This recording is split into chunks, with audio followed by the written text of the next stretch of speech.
han aparecido unas sorprendentes imágenes que muestran que podría ser un humanoide.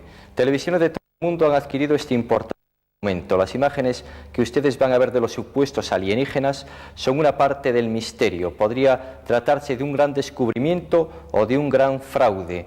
En cualquiera de los casos, lo que parece cierto es que se ha reabierto la polémica del fenómeno OVNI.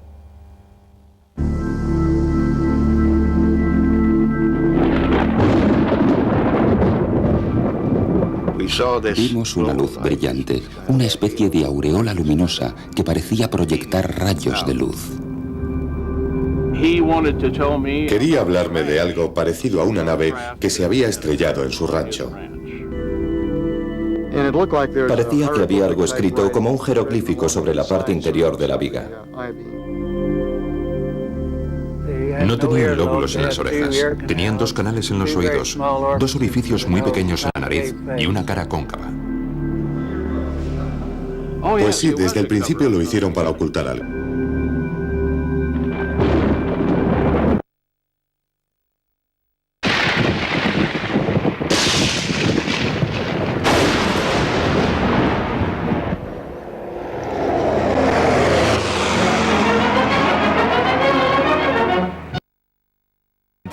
Roswell, en Nuevo México, es una ciudad situada al lado de una base de la Fuerza Aérea. En esta base está destinado el grupo de bombarderos. Soldados y civiles forman una comunidad muy unida en pleno centro de la América rural.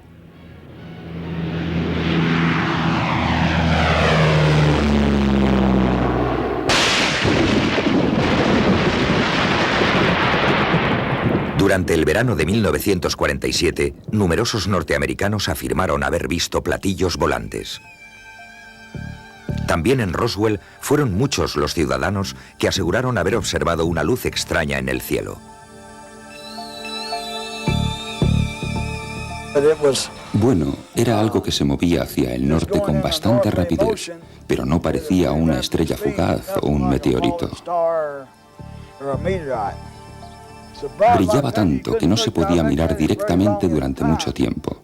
Había que mirar hacia otro lado. Era como mirar directamente al sol.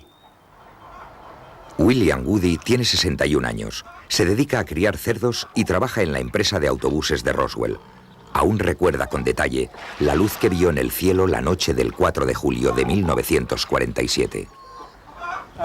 Tenía 13 años y era la primera vez que veía algo semejante.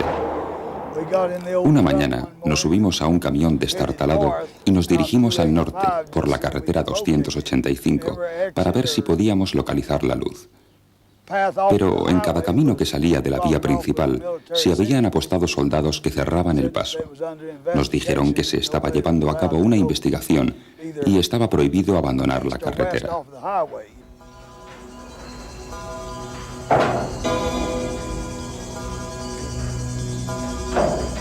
En el rancho de Foster, 120 kilómetros al noroeste de Roswell, el granjero Mac Brassel encontró, mientras realizaba sus tareas diarias, un material extraño desperdigado por sus tierras. Sus ovejas no quisieron acercarse. Como no pudo averiguar lo que era, Brassel hizo un viaje de 32 kilómetros para mostrarle a su vecino más próximo lo que había encontrado. Loretta Proctor tiene 83 años y vive aún en el mismo rancho de entonces, al norte de Roswell. Loretta recuerda que su vecino Brassel llegó a caballo con una serie de extraños materiales. Nos mostró una pieza que parecía hecha de plástico o madera y dijo que había aún otros objetos que tenían un aspecto más metálico, pero que cuando se les aplastaba volvían a recuperar su forma y no parecía que se les hubiera aplastado. Y eran vigas o algo por el estilo, que, según dijo, tenía una especie de inscripción de color morado tirando a rosado. Nosotros le dijimos que probablemente era un ovni y que debía informar a las autoridades.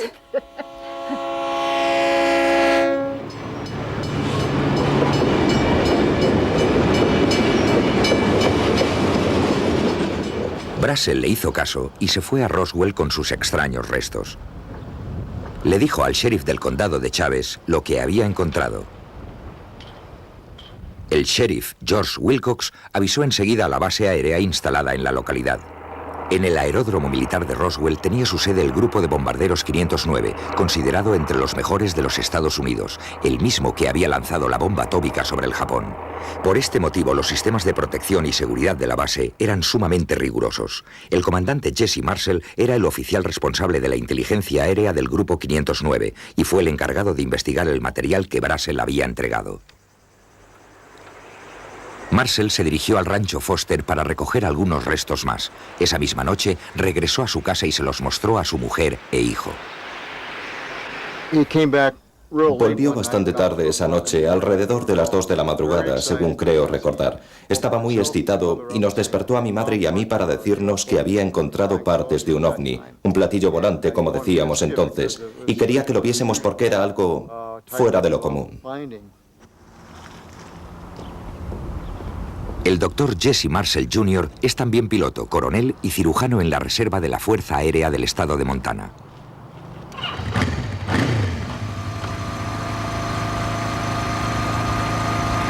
Aunque en 1947 tenía 12 años, el doctor Marcel recuerda con nitidez las sorprendentes propiedades del material que vio aquella noche en Roswell. Recuerdo que la parte más rara de los restos que vi eran los fragmentos de las vigas en forma de doble T, o lo que a mí me parecían vigas en forma de doble T.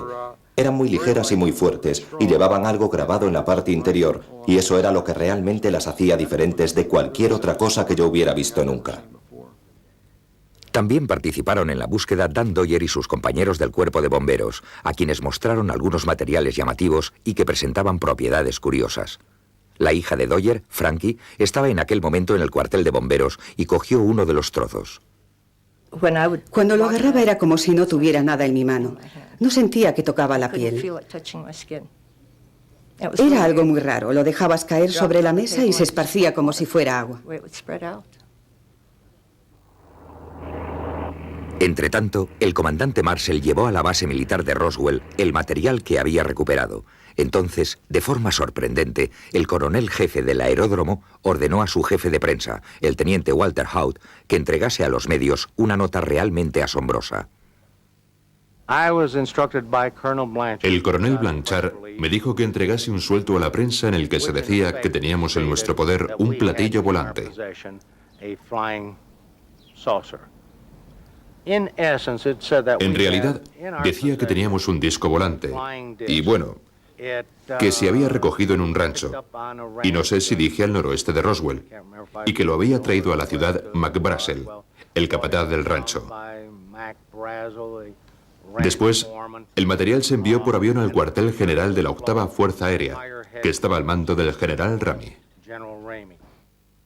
La noticia asombró al mundo. El London Daily Telegraph dijo: aunque no se mencionan detalles de la nave, la Fuerza Aérea afirma que era tan endeble como una cometa. De repente, una pequeña ciudad americana se había convertido en el centro de la atención mundial. La situación era muy emocionante. Yo, que solo era el director de un modesto periódico en una pequeña ciudad de Nuevo México, estuve hablando con París y con Roma, y con Londres y con Tokio. No recuerdo todos los sitios. Me pasé la tarde entera al teléfono, y sé que los periodistas del otro periódico de Roswell y probablemente la emisora de radio hicieron lo mismo. La agitación era enorme. América estaba paralizada. Las cadenas de radio emitían boletines horarios. Esta es la copia de un boletín emitido en aquella ocasión. Headline edition, July 8, 1947. The Army Air Forces has announced that a flying disc has been found and is now in the possession of the Army. Army officers say the missile, found sometime last week, has been inspected at Roswell, New Mexico, and sent to Wright Field, Ohio, for further inspection. Russia has demanded UN action to get off... El comandante Marcel llevó en avión las muestras del material a Fort Worth, Texas, cuartel general de la 8ª Fuerza Aérea. A partir de ese momento, la situación cambió radicalmente. El general Roger Ramey, que mandaba la base, convocó una conferencia de prensa en su oficina. Delante de los fotógrafos, el general pidió al comandante Marcel que mostrase el material que había traído desde Roswell. Se ordenó también al oficial meteorólogo de la base que estuviera presente para explicar a la prensa qué era exactamente lo que el comandante Marcel tenía en sus manos. El general me dijo, venga inmediatamente a mi oficina, tenemos algo que queremos que vea. Dije, a la orden, y me respondió, si tienes automóvil, magnífico, si no lo tienes te conseguiré uno, pero ven rápido a mi oficina. Cuando llegué y vi lo que me mostraban, dije, ¿es eso su platillo volante? Y me contestaron que sí, y yo les dije, pues no, ese es un globo sonda para mediciones luminosas, y si no lo es, me lo como sin sal ni pimienta. Sé lo que es, estoy seguro. Quiero que vean esto. Es una fotografía de los restos que tenían en la oficina del general Ramey, en la base de Fort Worth, Texas. Este es mi padre, que sostiene lo que sin duda parecen los restos de un globo con pantalla de radar. Aquí vemos los fragmentos de madera y también partes del envoltorio del globo adheridas a la madera. Y podemos comprobar lo que parece ser una lámina metálica sobre un soporte de papel. Pero quiero señalar que esto no es lo que vimos en el piso de nuestra cocina aquella noche, o mejor dicho, aquella madrugada de 1947. Esto es algo completamente distinto. De estas palabras cabe deducir que al comandante Marshall le ordenaron que participase en un encubrimiento, cambiar el material de Roswell por un globo meteorológico corriente. El general Ramey y la Fuerza Aérea desmienten las primeras noticias que ellos mismos facilitaron a la prensa y en las que se decía que habían encontrado un platillo volante. Oficialmente el caso quedaba cerrado. Pero en Roswell, a los periodistas que dieron al principio la noticia, no se les escapó el extraño comportamiento de los militares, que ahora sostenían que se trataba solamente de un globo meteorológico. Frank Joyce fue el primero en dar la noticia en la emisora de radio local, la KGFL. Recibí una llamada de teléfono. En realidad recibí varias llamadas telefónicas, pero la que más me llamó la atención parece ser que procedía del Pentágono. La señorita que estaba al teléfono me dijo, le llama el coronel tal del Pentágono. Transcurrieron algunos minutos y luego otra voz me dijo, ¿con quién hablo? Le contesté y me dijo, ¿es usted quien ha dado esa noticia sobre los platillos volantes? Quiero hacer hincapié en que su voz sonaba realmente amenazante, como la de alguien con poder. Le dije que sí, que lo había hecho yo. Me contestó, te vas a meter en muchos líos por esto o algo parecido. Yo le dije, oiga, soy un civil. No me puede tratar de esa manera. No me puede decir lo que tengo que hacer. No me puede decir qué noticias tengo que emitir. Y me respondió, ya verá lo que puedo hacer. Y colgó de golpe el teléfono. Aquella voz no dejaba dudas sobre lo que podría ocurrirle al propietario de la emisora. Recibí una llamada de Washington, desde las oficinas de uno de los senadores, que me dijo, si continúa emitiendo noticias como esta, va a perder muy pronto su licencia. Lo podemos hacer en el momento que queramos. Frankie Rowe, la hija del bombero que tuvo en sus manos alguno de los materiales, siempre había considerado a los militares de la base como amigos. Pero después de la visita que hicieron a su casa, empezó a verlos como algo siniestro. Tenía una porra, un palo o lo que fuera, y la golpeaba sobre su mano cada vez que me decía algo.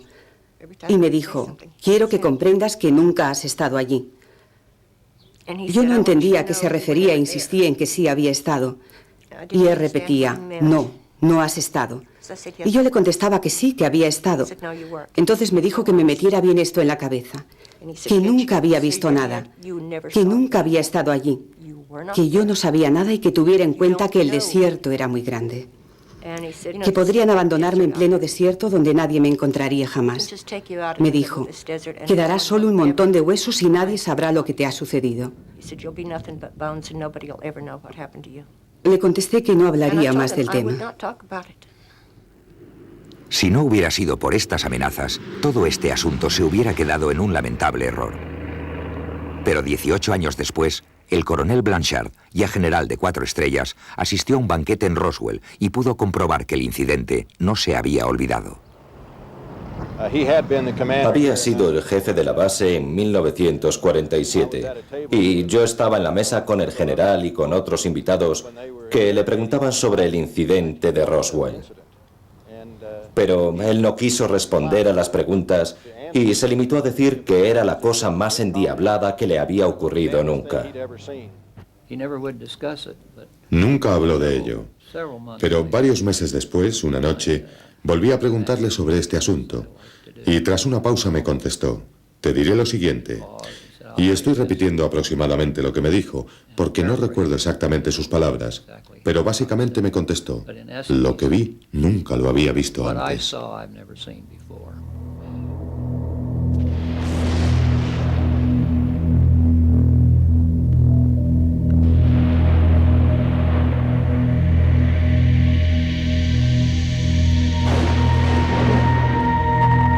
Durante 30 años, el incidente de Roswell ha permanecido en el más profundo de los secretos. Tanto militares como civiles han guardado un silencio incómodo. El incidente no volvería a ser mencionado hasta 1978, 30 años después, en que Jesse Marcel, el oficial de inteligencia del Grupo 509, realizó unas declaraciones a una televisión americana. Me sorprendió lo que vi. Tantos restos esparcidos sobre una extensa zona. Me llevó un tiempo darme cuenta de que en todo esto había algo raro. Cuanto más veía los fragmentos, más evidente se me hacía que me hallaba ante algo desconocido. Traté de quemar los restos, pero no ardían. Intenté romperlos, pero no lo conseguí. Si se trataba de un asunto militar, no habría ningún motivo para ocultarlo tanto tiempo. Y si era una nave espacial, sería otro motivo para mantenerlo oculto hasta que nosotros hubiéramos averiguado algo más. Creo que en este asunto no se ha dicho toda la verdad. En 1947, el coronel Thomas Dubose era jefe del Estado Mayor del general Ramey. Poco antes de morir, le hicieron una entrevista con un vídeo doméstico. En ese momento era general retirado y el militar de mayor graduación que se atrevía a comentar el incidente de Roswell. McMullen me dijo que no hablase de este asunto, ya que se trataba de algo que superaba los límites del máximo secreto. Por otra parte, el incidente entraba dentro de mis competencias, como segundo de George Kenney, que a su vez solo respondía ante el presidente, y esa es la máxima autoridad que puedes invocar. Por tanto, me advirtió que no dijese nada porque él era el comandante en jefe y que olvidase el asunto. Según este militar, el general McMullen, subjefe del mando aéreo estratégico en el Pentágono, estaba al frente de toda la operación. Las revelaciones de Dubose sugieren que la Fuerza Aérea Americana quería ocultar algo realmente importante.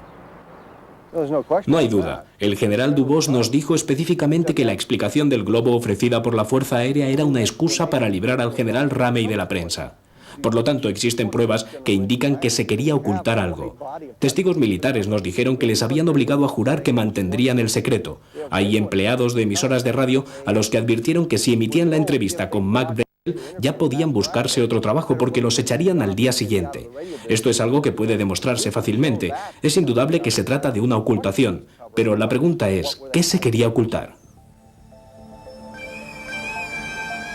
¿Cuál es el secreto que la Fuerza Aérea Norteamericana ha tratado de ocultar durante más de 40 años?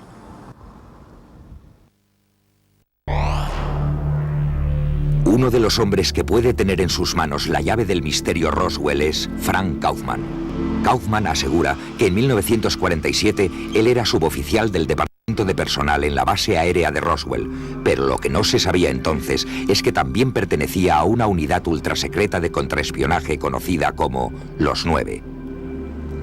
Por vez primera, Kaufman da a conocer lo que, según él, es la verdadera historia del incidente de Roswell. Fui destinado a Roswell en 1942. En aquel momento mi trabajo era, de alguna manera, confidencial.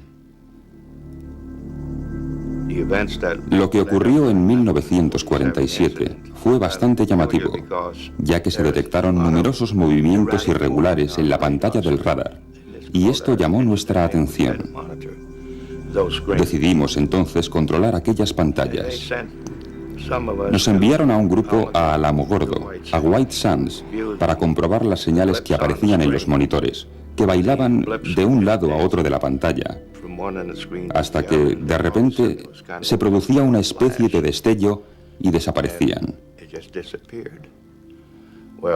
Bueno, eso daba a entender que podría tratarse de un avión, de un proyectil balístico o de algo que se había caído. Kaufman dice que él y su grupo se dirigieron inmediatamente al este desde Alamogordo y regresaron a Roswell. Luego continuaron hacia un lugar situado a 56 kilómetros al sur del rancho Foster. Lo hicimos por la noche, ya tarde, y comenzamos a cortar parte del alambre espinoso para acceder a la zona. El terreno era muy irregular y no había carreteras en esa dirección.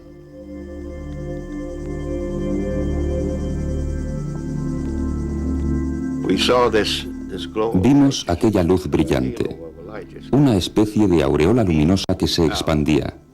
Y bueno, nos aproximamos, creo que unas 200 yardas, o quizá 300, desde donde nos hallábamos. Y nos dimos cuenta inmediatamente de que no era un avión, de que tampoco era un proyectil balístico. Se trataba de una especie de nave, de aspecto extraño, que estaba empotrada en un cauce seco. Yo diría que la nave medía, aproximadamente, entre 6 y 7 metros de largo, y estaba abierta aproximadamente por la mitad. Uno de los cuerpos había sido lanzado contra uno de los bordes del cauce, y otro se encontraba medio dentro, medio fuera de la nave. Y cuando nos aproximamos, vimos que había 3 más en su interior. A continuación llamamos por radio a la base para que enviasen un camión, un remolque, una grúa y todo lo que podíamos necesitar en ese momento. Y nos lo llevamos todo. Frank Kaufman nos hizo entrega de lo que él afirma es una copia de su informe oficial sobre el incidente de Roswell. Un documento del máximo secreto que contiene observaciones y croquis de lo que vio entonces.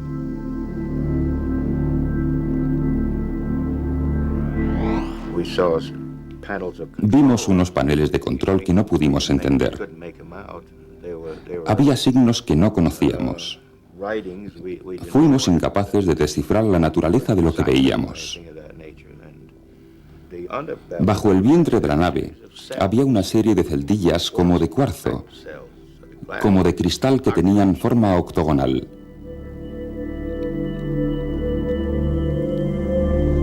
Este es exactamente el lugar donde Kaufman afirma que vio la extraña nave por vez primera. Y este sería el dibujo de un extraterrestre a partir de la descripción de Kaufman. Observamos que uno de los cuerpos empezaba a descomponerse. El borde de la piel de una de las manos parecía encogerse, y por esa razón metimos rápidamente los cuerpos en las bolsas para trasladarlos al hospital de la base. Alguien llamó al depósito de cadáveres para saber si tenían algo con qué conservar los cuerpos. Se preguntó también a la base si había ataúdes infantiles. Más tarde se hizo otra llamada a la funeraria de la ciudad. Recibí después una llamada del propio oficial del depósito de cadáveres que me preguntó qué contenían los productos para embalsamar, cuál era la composición, qué efectos tendrían sobre la sangre, sobre los tejidos, sobre el contenido del estómago y hasta qué punto no los alterarían. Contesté a sus preguntas, le dije lo que quería saber. Glenn Dennis tenía contratado un servicio de ambulancias para transportar hasta la base a los militares que se lesionaban. Aquel día tuvo que trasladar a un soldado y se sorprendió al ver cómo la policía militar le expulsaba bruscamente de las instalaciones. Le dijeron que no tenía derecho a estar allí.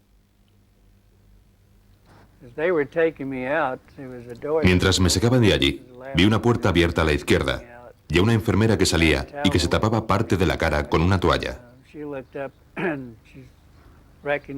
Levantó la mirada y al reconocerme me dijo: Glenn, márchate de aquí. Márchate de aquí lo más pronto que puedas. Te vas a meter en muchos líos. A la mañana siguiente me llamó aproximadamente a las 10 y me dijo que le gustaría verme, que teníamos que hablar y me propuso encontrarnos esa misma mañana en el club de oficiales. Me estaba esperando cuando llegué. Se encontraba muy nerviosa. Lloraba todavía, muy histérica. Entonces me contó lo que había sucedido al entrar en aquella sala. Había allí unos doctores y 2 camillas sobre ruedas con las bolsas que se usan para trasladar cadáveres de accidentes. En una de las bolsas había 2 cuerpos mutilados muy pequeños. La otra contenía otro cuerpo pequeño, pero no tan mutilado como los otros. Me dijo que no la dejaban salir porque querían que anotase lo que estaban examinando, y eso es lo que hizo. Sentían un malestar general, porque según ella, había un olor muy tóxico que no les dejaba respirar. Por ello, tenían que salir.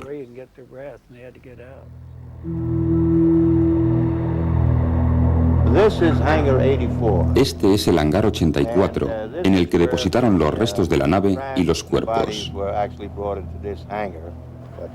Aquí hubo mucha actividad. Dentro del hangar, justamente encima, había un proyector que iluminaba la nave y los cuerpos tendidos. Eran 5, y la zona estaba rodeada por un cordón de policía militar para evitar que la gente se aproximase demasiado.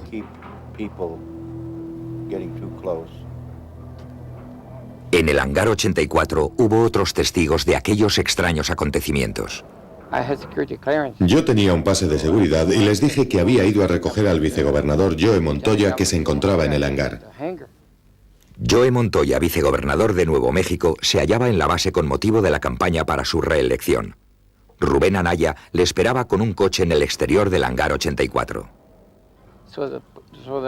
La policía militar nos dejó pasar hasta allí, pero no nos dejaron aparcar cerca del hangar. Aparcamos a media manzana de distancia, aproximadamente. Yo les dije, ¿pero qué está pasando? Y entonces, cuando se fueron, me acerqué algo más. Y en ese momento se abrió la puerta grande del hangar y el senador Montoya salió y me dijo, vámonos de aquí inmediatamente. Bueno, salió de ahí, salió como con miedo y dijo que había visto 2 hombres pequeños con las cabezas grandes y que uno aún vivía, estaba vivo. Los tenían tendidos en el suelo y salió y nos dijo que ambos estaban ahí y que uno todavía vivía.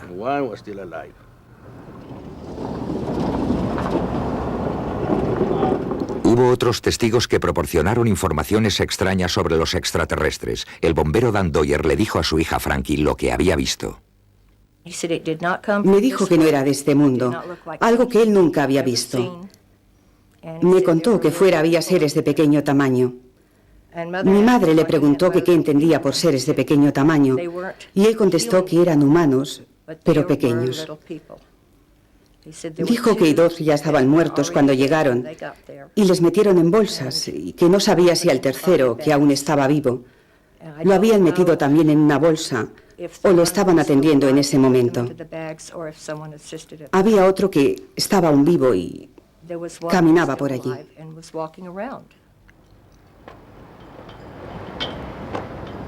La mujer del sheriff Wilcox le contó más tarde a su hija lo que realmente había sucedido según su marido. Dijo que había un platillo volante y que, bueno, hasta encontraron unos cuerpos al lado del platillo, que uno de ellos vivía todavía. Y también que la Fuerza Aérea no había llegado. Y presionaron para que no hablase del asunto. Amenazaron a mi padre y a mi familia para que no contaran nada en absoluto sobre este tema.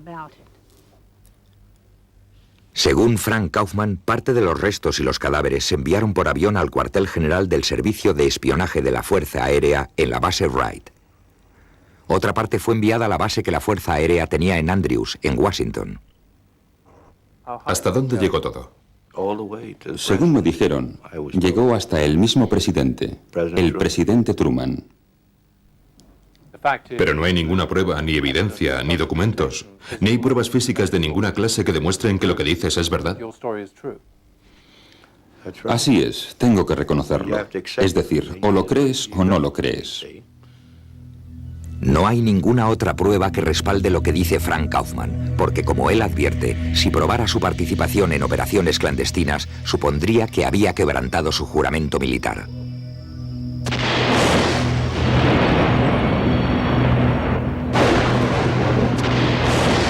falta de pruebas tangibles ha sido una constante del incidente de Roswell, pero a principios de 1995, una sensacional película que, según se dice, fue filmada por un cámara militar norteamericano, apareció en Londres.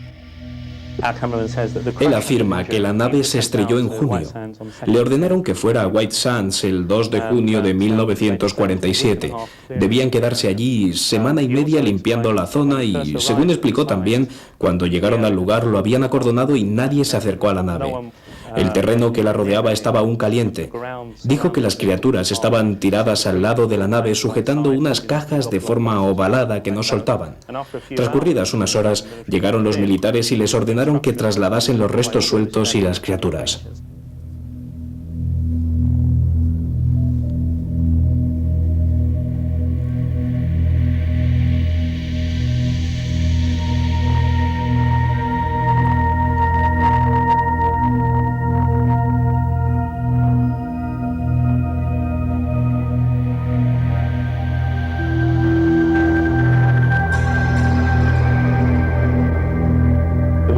Cuando él dice que su cámara no tenía zoom, cuando dice que usaba la misma ropa de los cirujanos, cuando nos dice que la cámara era de foco fijo y que cuando entraron en la sala no había forma de controlar el enfoque, y además sabemos que probablemente sudaba a chorros dentro del traje que llevaba y que trataba de manejar la cámara lo mejor que sabía, pues tenemos que aceptarlo.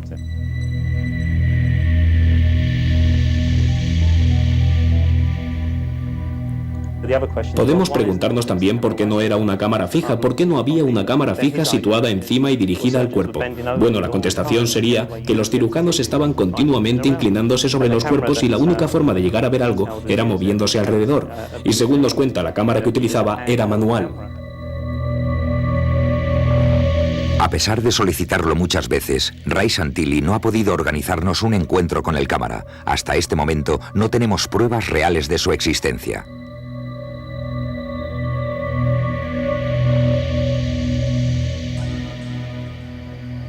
La Fuerza Aérea ha negado categóricamente que exista una nave y extraterrestres, pero las presiones cada vez mayores de la opinión pública y la determinación de un diputado han obligado al Pentágono a iniciar su propia investigación. En julio de 1994, el informe oficial del Pentágono admitió que la versión original que hablaba de un globo meteorológico era en realidad una mentira, destinada a encubrir lo que realmente se había estrellado contra el suelo de Roswell. Se trataba de un globo, pero completamente diferente. Esta es una película del Proyecto Mogul, un asunto clasificado de alto secreto y destinado a detectar las ondas sonoras producidas por pruebas atómicas soviéticas. El informe de las Fuerzas Aéreas señala que este proyecto ofrece las explicaciones más plausibles del incidente de Roswell. Tengo la sospecha de que nuestro cuarto vuelo, el del 4 de junio, explica el origen de los restos que encontró el ranchero. Los restos del globo no se recuperaron y los archivos indican que el B-17 abandonó el seguimiento del globo mientras aún se encontraba en vuelo. Creo recordar que se hallaba precisamente sobre la ciudad de Arabella, a unos 27 kilómetros del lugar donde se encontraron los restos más tarde. Llama la atención el hecho de que al examinar los cuadernos de vuelo de aquella época no se encuentre ninguna anotación que indique la existencia de un cuarto vuelo el 4 de junio, el que según la Fuerza Aérea explicaría el incidente de Roswell. Moore dice que no hay ninguna anotación porque los datos no se registraban si los vuelos fracasaban. Sin embargo, otros vuelos fallidos están muy bien documentados. Contradicciones como estas ponen en duda las declaraciones de la Fuerza Aérea, que insiste en que el Proyecto Mogul aclara suficientemente el misterio de Roswell.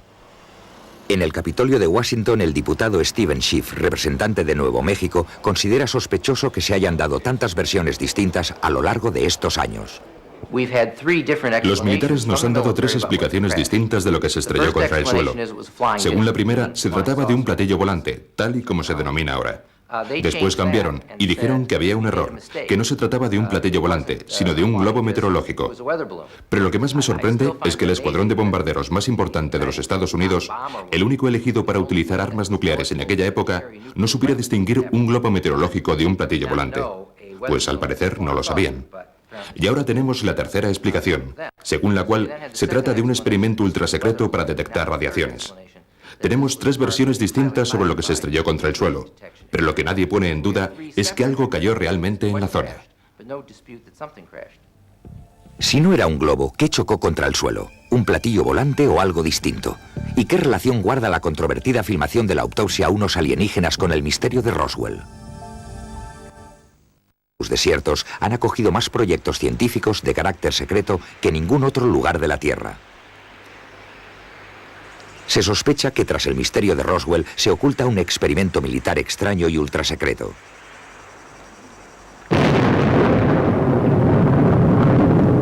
La primera bomba atómica explotó hace 50 años en el polígono de pruebas de Trinidad, cerca de White Sands. Todavía este verano, aviones militares invisibles realizaron vuelos de prueba en los cielos de Nuevo México.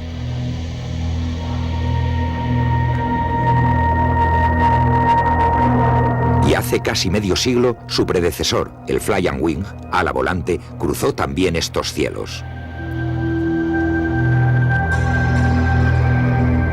En 1947, los Estados Unidos iniciaron sus pruebas de proyectiles balísticos en este desierto, empleando los cohetes V2 capturados a los nazis.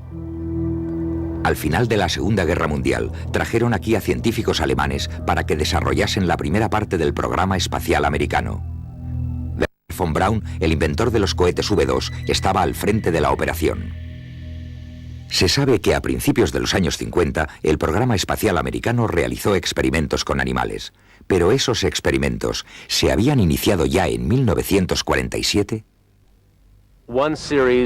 El programa conocido como Proyecto Albert lanzó un chimpancé o un mono pequeño, en una de las ojivas cónicas de los cohetes. Ni qué decir tiene que los monos no pudieron sobrevivir por las dificultades técnicas que se produjeron durante la reentrada de la cápsula en la atmósfera terrestre. Esto ocurría probablemente a finales de los 40 o principios de los 50.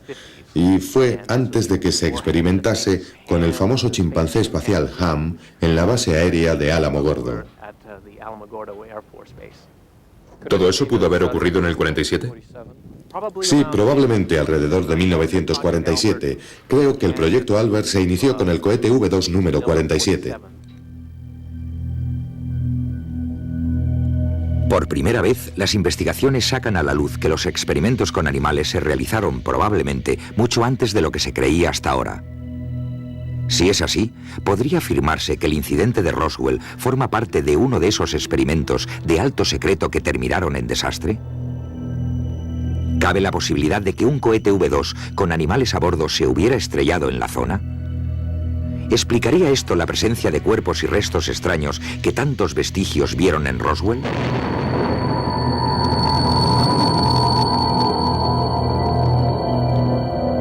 ¿El metal tan raro encontrado en el rancho Foster podría proceder de un V2 que se había estrellado? Hemos investigado nuestros archivos a fondo, y en esa fecha y hora, en ese mes concretamente, no encontramos nada que pudiera hallarse en esa zona. Habíamos lanzado algunos globos, pero no durante ese mes en que se produjo el incidente de Roswell. Además, sabemos lo que ha ocurrido con todos los cohetes que lanzamos durante ese periodo, y en la base de White Sands no había nada disponible en esa época que pudiera llegar hasta Roswell. Por lo que a nosotros se refiere, no tenemos nada que ver realmente con ese incidente. Si creemos a las autoridades militares, sus archivos niegan la posibilidad de que un V2 se estrellara, pero los militares admitieron que ya habían mentido antes para encubrir un secreto mayor. Esto nos lleva a pensar que el secretismo continúa. Ray Santilli cree que el cámara que filmó la supuesta autopsia de los extraterrestres dispone de una hipótesis tentadora. En su opinión, no son criaturas extraterrestres. Él las llama continuamente criaturas extrañas. Dice que no hay ninguna razón para que estén aquí y que no sabe lo que son. Nuestro cámara es un tipo muy religioso. Vio todo lo que sucedió, pero se niega a creer que fueran extraterrestres. Se limita a decir que, bueno, era algún maldito experimento. Les llama simplemente monstruos. Y debemos recordar que este cámara se hallaba en White Sands y que fue testigo también de otros experimentos. Parece ser que un montón de cosas extrañas sucedieron en aquella época. Aparte de la autopsia, existen imágenes de los extraños restos que, según se dice, fueron recuperados en el lugar donde se estrelló el vehículo espacial. Por encima de lo que muestra la película de Santilli, se hace necesaria una investigación rigurosa de este asunto. Estos extraños signos tienen cierto parecido con las letras V, I, D, E, O. Vídeo.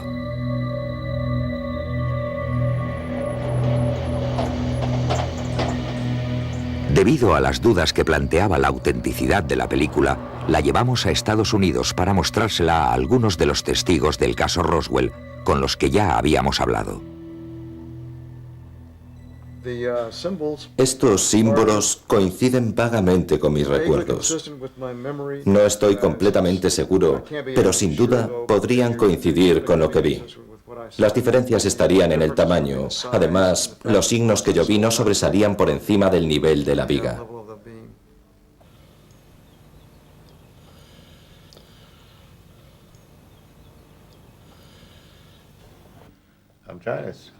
Estoy intentando contar los dedos que hay ahí.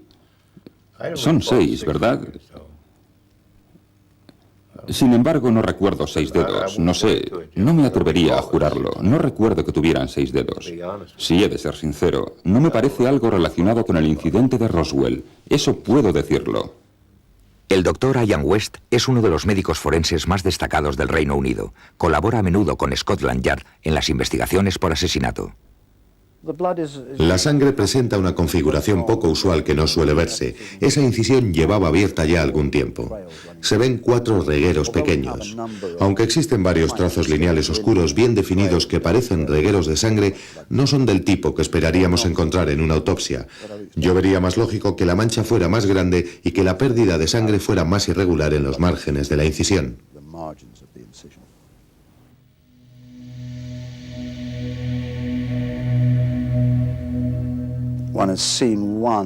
Aquí vemos un órgano definido, extraído de la región central superior del abdomen.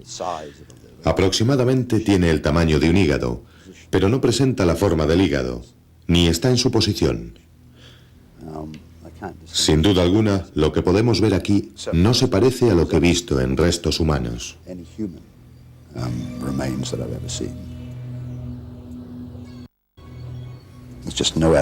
No hay ninguna prueba para decir que este sea definitivamente, ¿cómo diría? No hay nada.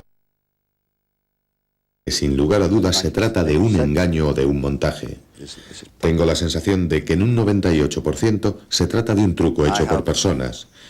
Pero como ya dije, en un 2% no sé qué es.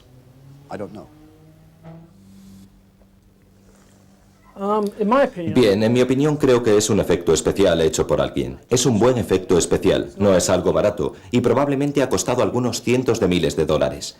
Resulta difícil decir cuándo se hizo algo así. Sin duda en los años 60 en la Hammer hacían cosas parecidas, aunque no creo que fuera antes de los 60.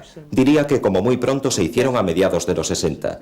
Aún así no creo que nadie pueda estar seguro de que se trata de un efecto especial. ¿Cómo voy a saber cuál es el aspecto interior de un extraterrestre? Nadie lo sabe.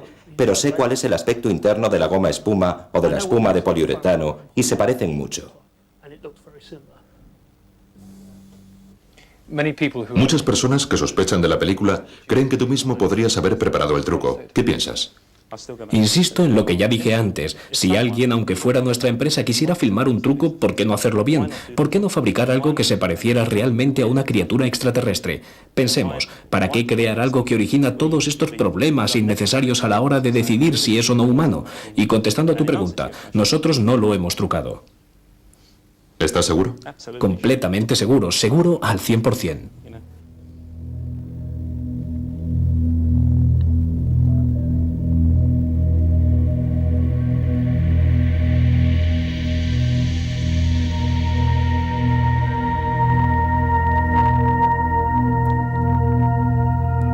Hasta este momento, no hay pruebas concluyentes que demuestren si la película es verdadera o falsa, pero aclarar su procedencia es un factor clave para llegar a una solución del misterio de Roswell.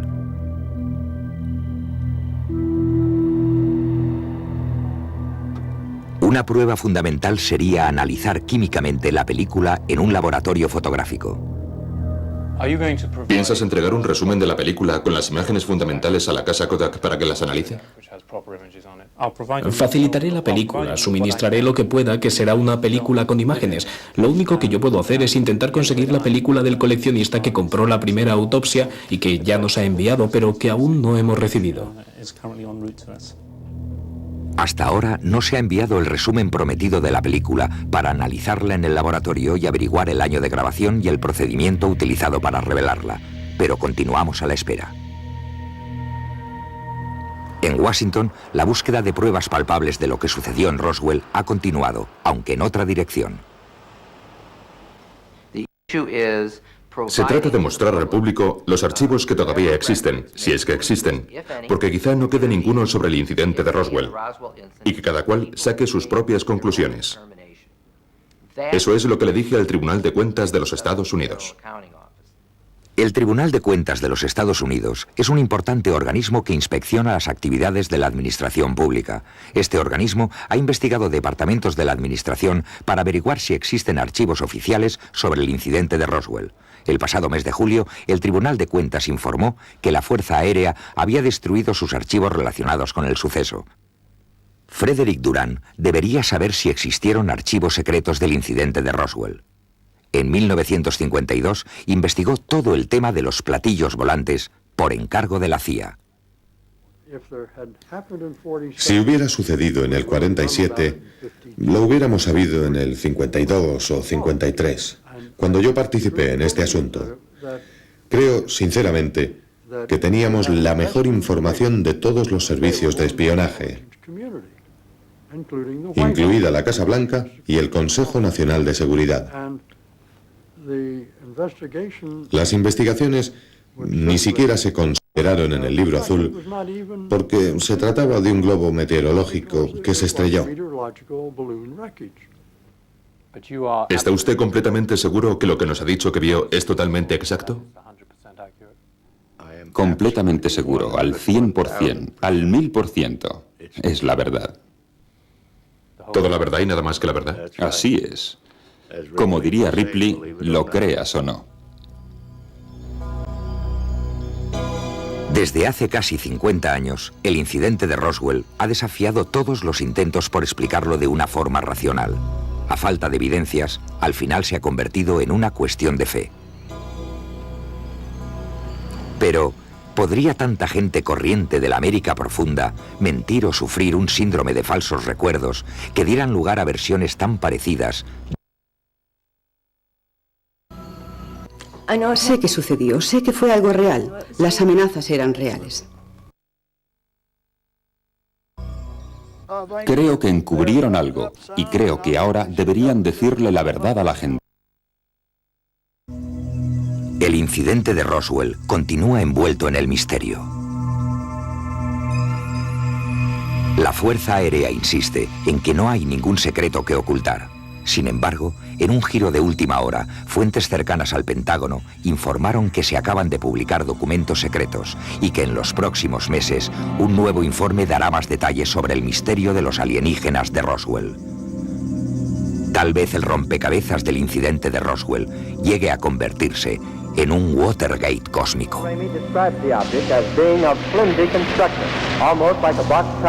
He says that it was so battered that he was unable to determine whether it had a disc form, and he does not indicate its size. Ramey says that so far as can be determined, no one saw the object in the